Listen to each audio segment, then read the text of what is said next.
Vacation planning is always evolving. Word-of-mouth recommendations became guidebooks, which transformed into websites and blogs.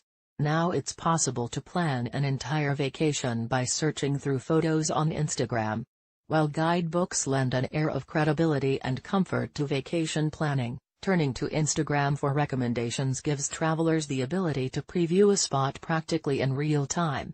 I learned this firsthand on a recent trip to Spain. On a trip to Spain, my mother and I were the primary planners. While we booked a few activities ahead of boarding the transcontinental flight La Sagrada Familia, Parque Güell, touching on all the big names, we left a good portion of the schedule open for wherever the wind, or the gram, took us. How Instagram helps you plan the perfect dinner. We sat in our VRBO, my mother buried in her guidebook, me on my computer, searching for places to eat. I was skeptical of the guidebook. In a digital age, it seemed outdated and a great way to end up where all the tourists dine. She thought the internet was a waste of time when searches turned up hundreds of unverified websites all claiming to know the best spots in town. So, we compromised. She gave me the guidebook's recommendation and I conducted a search on Instagram. Instead of going to the restaurants page, which understandably would only show it in its best light, I used the geotag.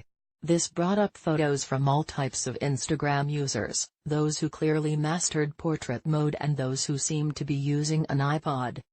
Waiter Lupe Ruvalcaba takes food orders at the Berghoff restaurant February 27, 2006, in Chicago.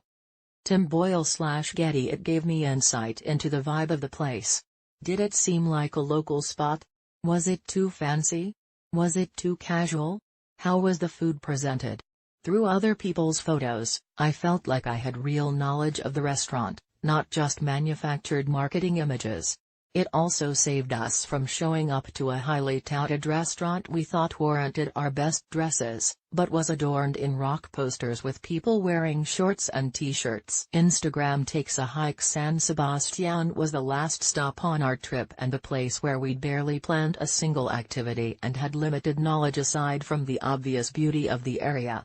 I enlisted my Instagram strategy for deciding which lookout points were worth the hike, the beaches that were the perfect amount of crowded and the activities that you could easily pass by without noticing, such as renting kayaks to paddle out to a nearby island.